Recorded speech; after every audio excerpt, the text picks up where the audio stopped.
आप लोग जानते हैं आज मैं आपको law of force in pedal form बताने जा रही हूँ।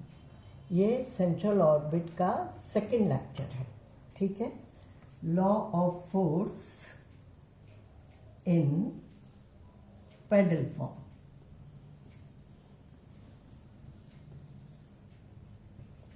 अब मैंने कह तो दिया पेडल फॉर्म में बताऊंगी। पेडल फॉर्म होता क्या है, सबसे पहले तो यही जानना पड़ेगा आपको। लॉ ऑफ फोर्स क्या होता है ये तो आप जान गए।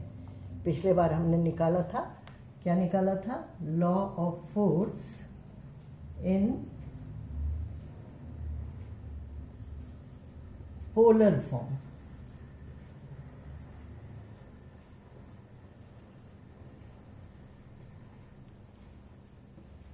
अब देखिए, आपको टू डायमेंशनल फ्रेम में कोई भी इक्वेशन ऑफ द कर्व या तो कार्टेशियन फॉर्म में लिखा जाता है, या पोलर फॉर्म में लिखा जाता है, या पेडल फॉर्म में लिखा जाता है, या इंट्रिंसिक फॉर्म में लिखा जाता है। कार्टेशियन फॉर्म क्या होता है? f of x y is 0, है ना। ये तो आप सब अच्छी तरह जानते हैं।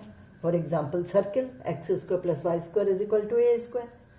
तो ये आपका है कार्टेशियन फॉर्म। उसके बाद आता है पोलर फॉर्म। पोलर फॉर्म क्या होता है? f of r theta is equal to 0। और हम जिससे कंसर्न है आज वो है पेडल फॉर्म। पेडल फॉर्म क्या है? f of r p is equal to 0। और आपके कोर्स में जो एक और फॉर्म है वो क्या है? Intrinsic form. इंट्रिंसिक फॉर्म क्या है? f of s and psi।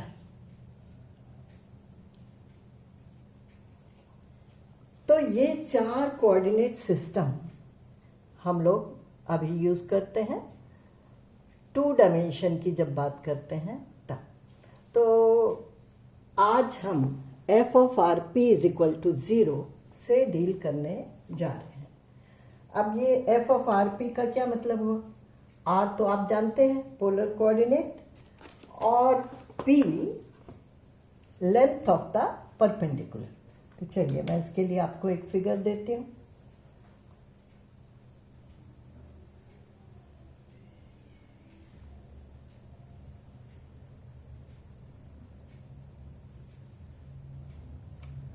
ये कोई कर्व है टू डायमेंशनल प्लेन में। ये आपका ओरिजिन है, आपका एक्स एक्सिस है, इसको पोल भी कहते हैं, वाई एक्सिस है। पार्टिकल की पोजीशन है at any time t। Particle is present here at any time t। अब इसी पॉइंट के कोऑर्डिनेट्स हम लिखते हैं। कार्टेशियन कोऑर्डिनेट्स लिखते हैं तो एक्स वाई लिखते हैं, पोलर कोऑर्डिनेट्स लिखते हैं तो आर और थीटा लिखते हैं, और पेडल लिखेंगे तो आर और पी लिखेंगे। आर क्या है? आर है OP, और P है drop A perpendicular from O on the tangent at P। मतलब ये 90 डिग्री है। आपने एक परपेंडिकुलर ओरिजिन से या पोल से टेंजेंट पे डाल दिया है, तो लेंथ ऑफ द परपेंडिकुलर वो आपकी P हो जाएगी, ठीक है। तो अभी आपको याद होगा पिछली बार हमने जो इक्वेशन निकाला था वो R और थीटा को लेके निकाला था। वहां पे थीटा क्या था? ये था। अब यहां हमें फाई को यूज करना है। फाई ये एंगल है। तो आप देख सकते हैं in the triangle OPN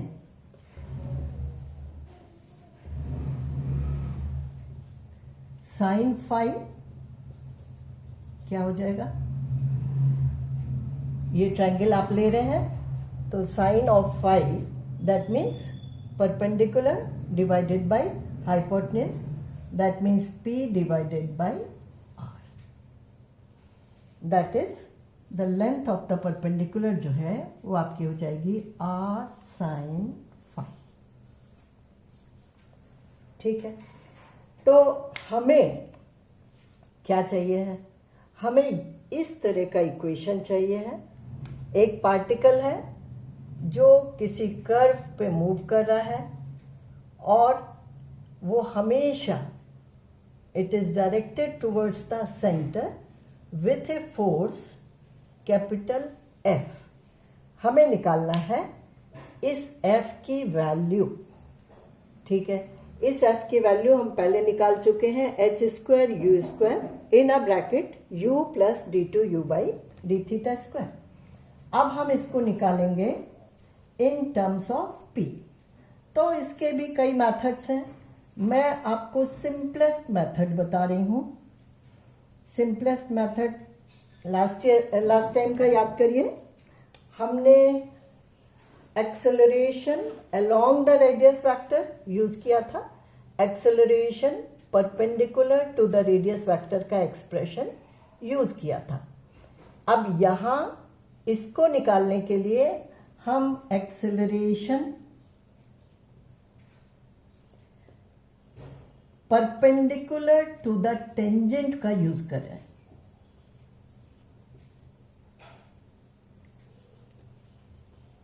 acceleration perpendicular to the tangent.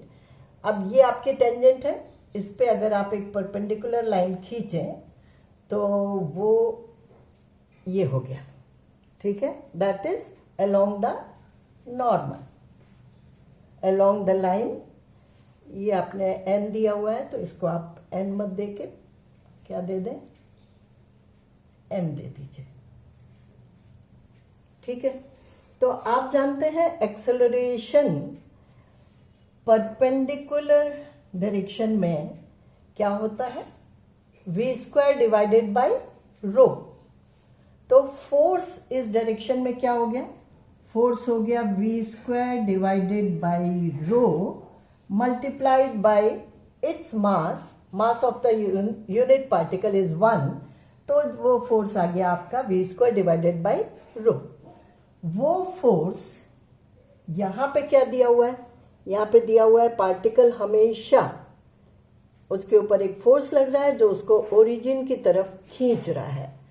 तो हमें इस फोर्स का कंपोनेंट इस डायरेक्शन में लेना है। तो ये v स्क्वायर बाई रो हो जाएगा f cause of this angle, और दिस एंगल क्या है, पाई by 2 minus 5, pi by 2 minus 5। क्यों, क्योंकि ये वाला एंगल फाई है और ये टेंजेंट के ऊपर नॉर्मल होता है तो पूरा एंगल पाई बाई 2 होता है, तो इसलिए जो बचा हुआ एंगल हो गया है वो हो गया है पाई बाई 2 माइनस 5। तो f को जब आप इस डायरेक्शन में रिजॉल्व करोगे तो ये हो जाएगा f cos of pi by 2 minus 5, that means f sine of 5। ठीक है, अब हम कुछ और रिजल्ट्स यूज करने जा रहे हैं।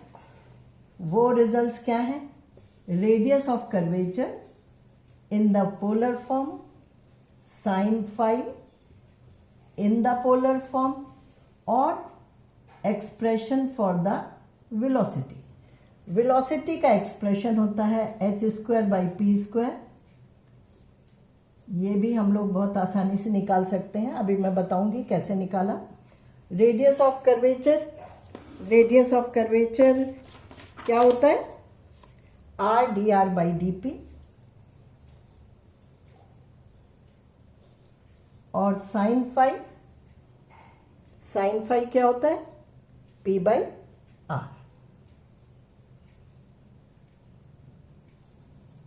ठीक है, अब ये वेलोसिटी का एक्सप्रेशन कैसे निकाला गया है, चलिए ये मैं आपको बता देती हूँ। वेलोसिटी टेंजेंशियल है, ये उसका डायरेक्शन है, ठीक है। अगर आप इस ओरिजिन के अबाउट इसका मोमेंट लें तो क्या आ जाएगा, वेलोसिटी का मोमेंट। मोमेंट क्या होता है, फोर्स या velocity, velocity into length of the perpendicular. तो वेलोसिटी इनटू पी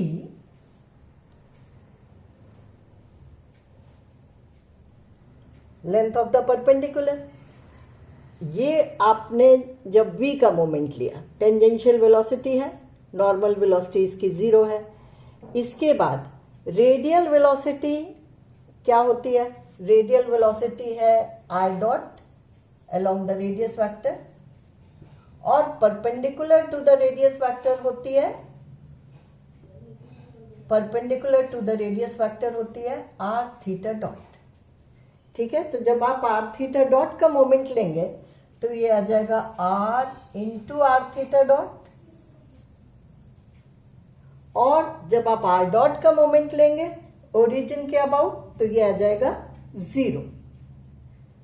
तो that means v into p is r square theta dot, और आप जानते हैं आर स्क्वायर थीटा डॉट काहे के बराबर होता है, h के बराबर होता है। इसका मतलब वेलोसिटी आपका आ गया h अपॉन p। इसकी ज़रूरत आपको आगे भी पड़ेगी। तो इस तरह से वेलोसिटी ऑन द कर्व निकाली जाती है। कैसे निकाली जाती है, हम वेलोसिटी कंपोनेंट्स का मोमेंट लेते हैं और उसको इक्वेट करते हैं। तो जब रेडियल और ट्रांसवर्स वेलोसिटी आप लेते हैं तो एक वेलोसिटी आई डॉट हो गई, उसका मोमेंट अबाउट द ओरिजिन 0 हो गया, क्योंकि मोमेंट होता है velocity into length of the perpendicular. तो ओ से आई डॉट पे आप 0 डालो, आई डॉट पे आप परपेंडिकुलर डालोगे तो लेंथ ऑफ द परपेंडिकुलर हो जाएगी सिंपली 0। तो दैट मीन्स इसका कंपोनेंट कंट्रीब्यूट नहीं करेगा। दूसरा है आर थीटा डॉट, वो परपेंडिकुलर है इसके, तो लेंथ ऑफ द परपेंडिकुलर उस केस में हो जाएगी आर, तो r into r theta dot. तो ये हो गया आर स्क्वायर थीटा डॉट, और आपने पिछले लेक्चर में देखा है आर स्क्वायर थीटा डॉट को हम लोग h लेके चले हैं, तो वेलोसिटी हो गया h डिवाइडेड बाई p। अब आपके पास सारे कंपोनेंट्स निकल गए हैं, अब उनको हम सब्स्टिट्यूट कर दें इस इक्वेशन में। चलिए, तो क्या हो जाएगा, v square means h square by p square,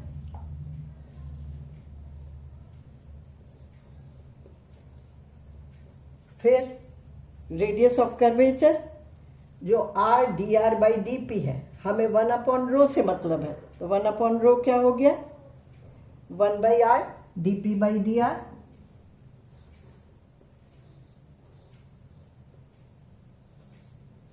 ठीक है, तो ये आपका आ गया।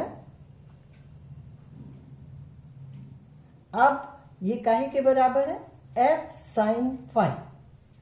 तो साइन फाई आपको पता है, साइन फाई क्या है, p बाई आर।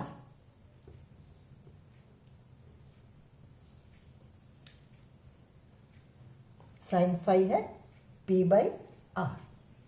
तो अब आप क्या करिएगा, r कैंसिल कर दीजिए, इस p को यहां ले आइए, तो क्या हो जाएगा, h square by p cube dp dr is equal to f।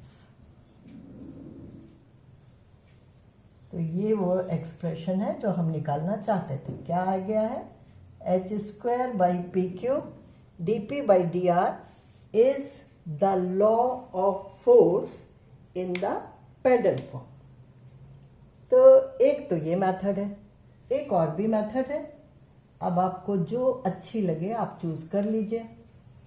हमें तो लगता है कि ये ज़्यादा आसान है, क्योंकि इसमें ज़्यादा कुछ आपको याद नहीं रखना है, ठीक है।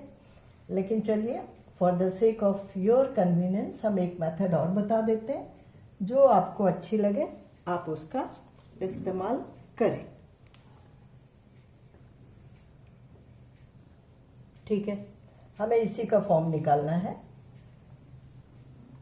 Pedal form. तो इसके लिए हम एक रिजल्ट यूज करेंगे।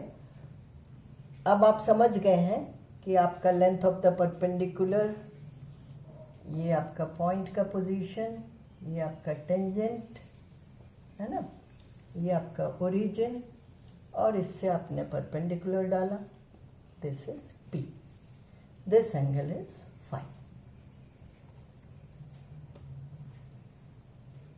ठीक है, तो एक बड़ा वेल नोन रिजल्ट है डिफरेंशियल कैलकुलस का।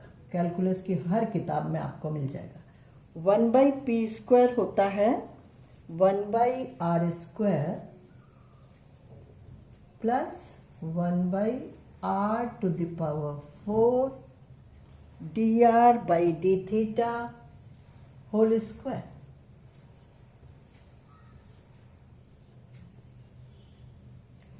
या आप इसको ऐसे भी बोल सकते हो u² plus du dθ whole square.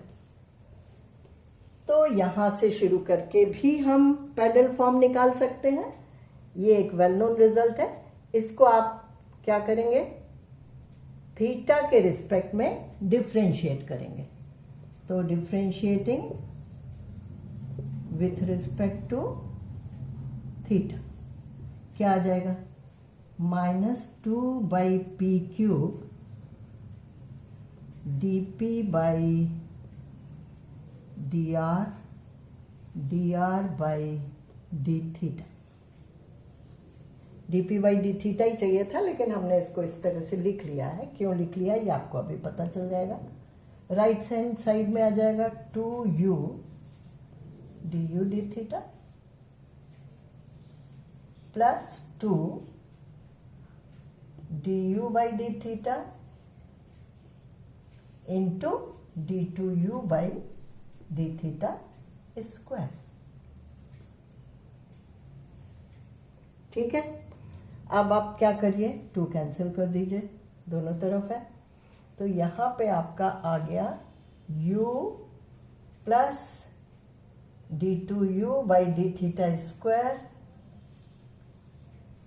और whole multiplied by du/dr dr/dθ। इसीलिए हमने ये लिखा था। ठीक है, अब du/dr आप रख सकते हो। कैसे रख सकते हो, आपको पता है u इज 1/r, तो जब आप उसको डिफ्रेंशिएट करोगे तो निकल आएगा du/dr। चलिए, तो वैल्यू सब्सटीट्यूट करते हैं। तो ये क्या आ गया, -1/p³ dp/dr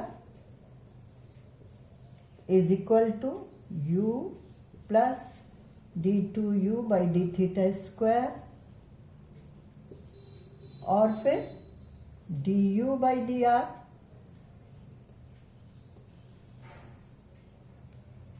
ठीक है। अब आप du/dr को सब्सटीट्यूट कर दीजिए, पहले निकाल लीजिए। u इज 1/r, तो this will imply du/dr is equal to -1/r² du/, -1/r²। बस, तो ये क्या हो गया, -u²। 1/r इज u, तो du/dr को आप यहाँ रख दो। तो ये आपका आ जाएगा -1/p³ dp/dr is equal to u plus d2u/dθ square और -u²। तो माइनस नहीं, यहाँ मत काट करिए, नहीं तो कंफ्यूजन हो जाएगा। चलिए, अब आप इस माइनस को और इस माइनस को प्लस बना दीजिए। ठीक है, अब आप क्या करिए, दोनों साइड में h स्क्वायर से मल्टीप्लाई कर दीजिए।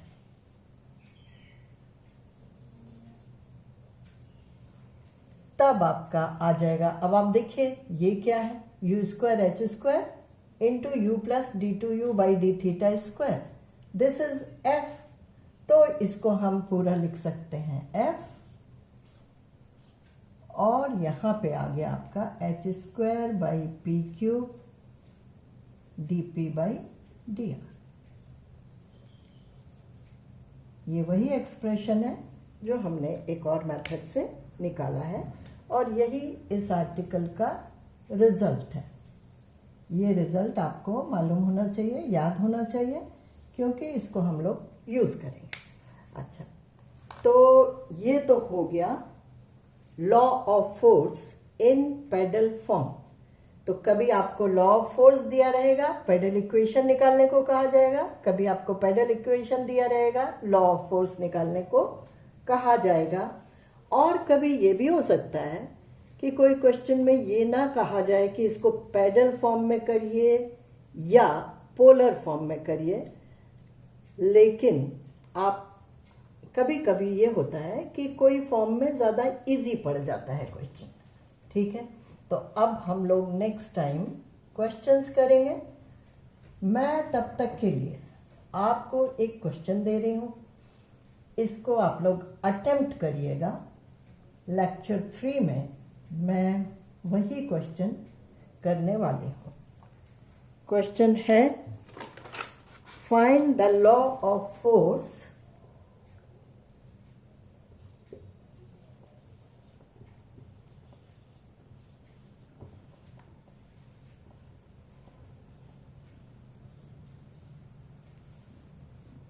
if the orbit is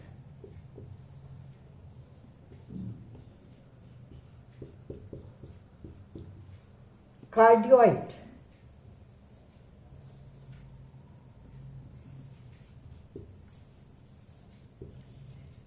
ये एक वेल नोन कर्व है। आप डिफरेंशियल कैलकुलस की बुक में, गोरख प्रसाद वाली बुक में देखिए, एक पेज पे दिया हुआ है सम वेल नोन कर्व्स। वो सारे कर्व्स को ड्रॉ करना आपको आना चाहिए, और उन सब से आपको फेमिलियर भी होना चाहिए। ये है r is equal to a into 1 plus cos theta. ठीक है, अब इसका पेडल इक्वेशन भी मैं जानती हूं।